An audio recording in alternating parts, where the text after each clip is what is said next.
Hello friends, कैसे हो आप सभी। स्वागत है आपका इस चैनल पे।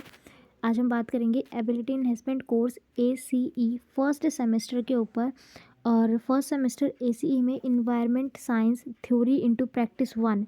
इन्वायरमेंट साइंस पे इस बार आपको पार्ट नंबर 1 पढ़ना है, फिर आप इसका सेकंड पार्ट पढ़ोगे अपने थर्ड सेमेस्टर में, इट मीन्स सेकेंड ईयर में, राइट।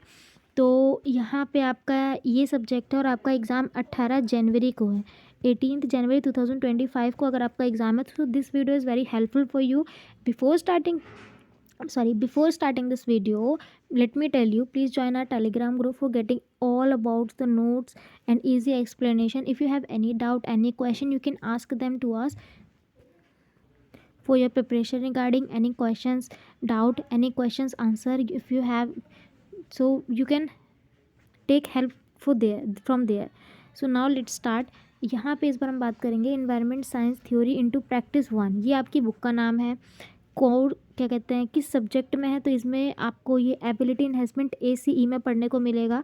और बहुत ही कम रिसोर्सेज है, पूरे यूट्यूब पे कहीं पे भी नहीं है। साथ में एक बहुत ही कम रिसोर्सेज है, कोई इसके बारे में एक्सप्लेन भी नहीं कर रहा। तो मेरे पास बहुत सारे हमारे प्रीवियस ईयर बच्चे थे, बहुत सारे बोल रहे थे कि मैम प्लीज़ फर्स्ट सेमेस्टर पे वीडियोज़ बनाओ। So this video for only for them who are going to give their exam on 18th Jan, but they don't have any guidance and they don't have in fact enough preparation for their exam।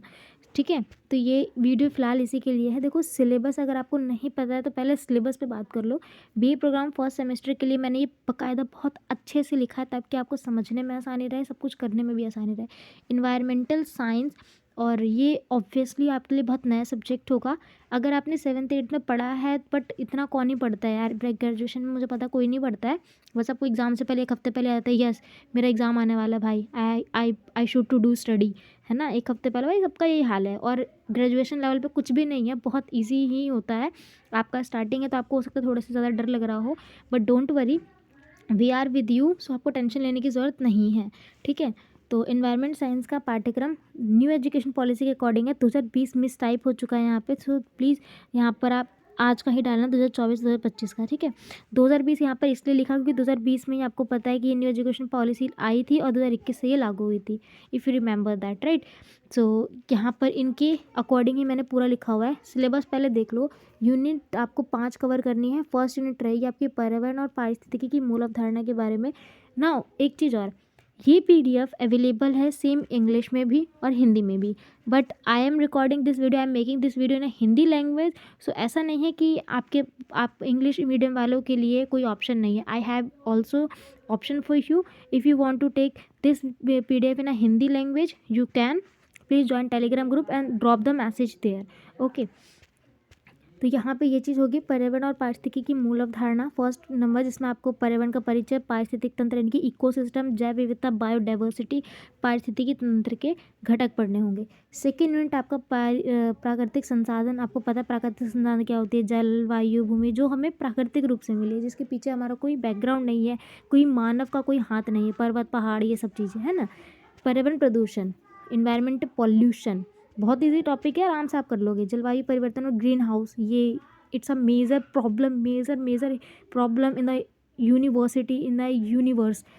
पर्यावरणीय कानून और नीतियाँ, ठीक है, इसको लेकर के हमने क्या क्या कानून बनाया। और सबसे एक और हमें पढ़ना है, हाँ ये मैंने स्किप कर दिया था, सतत विकास पोषणीय, it means sustainable development. Sustainable development कि आने वाली पीढ़ी के लिए भी कैसे रहेगा। तो यहाँ पर देखो, हमारे पास इतना टाइम नहीं है कि हम पूरा होल सिलेबस कवर करने लग जाए, पर मैं आपको सिलेबस के साथ साथ इंपॉर्टेंट क्वेश्चन कवर करवा दूँगी, तो आपके लिए वो बहुत हेल्पफुल रहेगा, ठीक है। यहाँ पे देखो, आज हम यूनिट नंबर 1 कवर कर लेंगे। हो सकेगा तो कोशिश रहेगी हमारी यूनिट नंबर 1 कम्प्लीटली कवर करने के लिए। अगर नहीं हुआ सो दिक्कत क्या, पार्ट 2 जा करके देख लीजिएगा, ठीक है। तो यहाँ पर देखो, यूनिट नंबर 1 जिसका नाम है पर्यावरण और पारिस्थितिकी की मूल अवधारणा। देखो क्वेश्चन को पहले समझ लो, मतलब मैं स्टेटमेंट को देख लो। इसमें हम इन्वायरमेंट और पारिस्थितिकी तंत्र की मूल अवधारणा को लेकर बात करेंगे, यानी कि इसमें हम डेफिनेशंस पढ़ेंगे कि किस चीज़ का मतलब क्या होता है। Okay, got it my point. So देखो, क्वेश्चन आपका ये पूछ सकता है पर्यावरण और पारिस्थितिकी में क्या अंतर है। ये मैं बता रही हूँ, पिछले साल भी आया था, उससे पिछले साल भी आया था, इनफैक्ट मेरे टाइम पे भी आया था। आई एम ग्रेजुएट, सो यहाँ पे ये क्वेश्चन मैंने किया है और बहुत अच्छे से मैंने अपने अटैम्प्ट किया। इनफैक्ट ये असाइनमेंट्स में भी मुझे क्वेश्चन मिला था, क्वेश्चन सेम क्वेश्चन था। तो यहाँ पे आप ये देख सकते हो, ठीक है। ये मैंने खुद प्रीवियस ईयर के क्वेश्चन छाट करके लिखे हैं और 100% गारंटी है, इट्स श्योरली कि आपके एग्ज़ाम में क्वेश्चन यही बन के आएगा, इसके अलावा कुछ बाहर से नहीं आ सकता। तो इन्वायरमेंट इट मीन्स पर्यावरण को क्या बोलते हैं? पर्यावरण वह सभी भौतिक, रासायनिक और जैविक घटनाओं का समूह है जो किसी जीव के चारों ओर उपस्थित होते हैं और उन्हें जीवन जीने को प्रभावित करते हैं।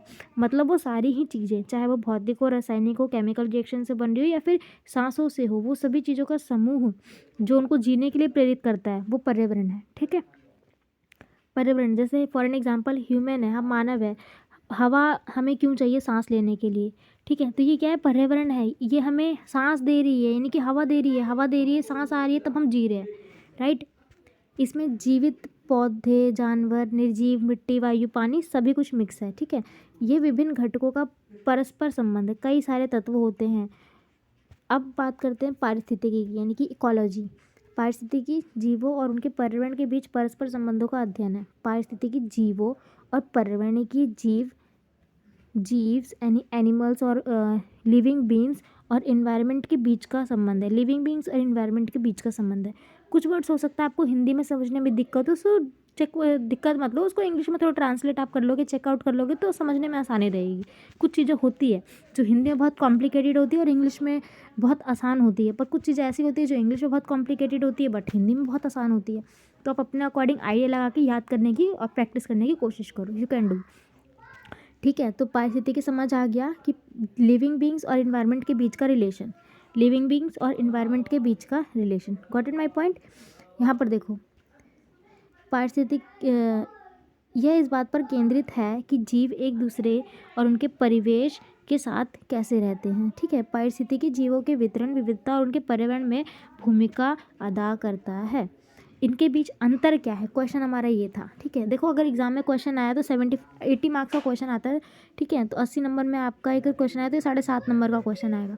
अब 7.5 नंबर का अगर क्वेश्चन आया तो आपको मैक्सिमम 5 से 6 पेजेस भर के आने हैं, लेफ्ट टू राइट, ठीक है। ये आप याद रखना।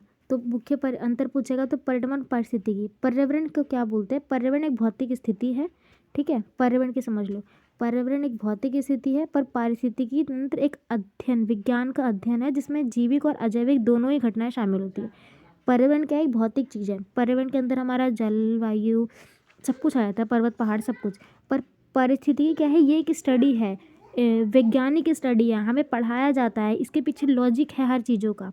जैविक और जैविक, यहाँ पे जैविक और अजैविक चीज़ों के बारे में बताया जाता है। आपने बायोटिक और अबायोटिक का नाम सुना होगा तो आप इससे भी समझ लो, ठीक है। यह इन घटकों के साथ और संबंधों को प्रभावित करता है। ये मैंने एक या दो ही डिफरेंसेस लिखे थे, और डिफरेंस चाहिए तो आपको टेलीग्राम पे मिल जाएंगे, अदरवाइज़ आप खुद भी देख करके जज कर सकते हैं। बहुत प्रीवियसली क्वेश्चन है, होप सो कि वीडियो आपके लिए बहुत ज़्यादा हेल्पफुल रही होगी। यहाँ पर देखिए निष्कर्ष यही निकला है, किसी भी क्वेश्चन को करने के लिए हमें उसे 3 पार्ट में बांटना है। एक उसका इंट्रो देना है, एक उसकी बॉडी और तीसरा उसका कंक्लूजन। कंक्लूजन हमेशा सबका अपना अपना होता है, ऐसा नहीं है कि मैं जो निष्कर्ष लिख करके दे रही हूँ आपको सेम एज इट इज लिखना है, नहीं। ऊपर के जो क्वेश्चंस है, जो आंसर्स आपने लिखे उससे समझ के आया आपको, वही आपका कंक्लूजन होता है। Conclusion is the last point of your question, what you are able to understand, how much you are able to understand. समझ आ गई ये स्टेटमेंट। सो यही निष्कर्ष होता है, आपके हिसाब से जो आपको समझ आता है वो आप निष्कर्ष में डालो भाई, क्लियर। कोई एग्जामिनर आपका नंबर नहीं काटेगा, इनफैक्ट वो निष्कर्ष को पढ़ता है कि बच्चा कितना अच्छा सोच सकता है, कितना सोच रहा है। Okay, got in my point. I hope so कि वीडियो ये पॉइंट आपको किसी ने नहीं बताया होगा, और अगर बता रखा है तो भाई होप सो कि आप ऑलरेडी फॉलो करते हो।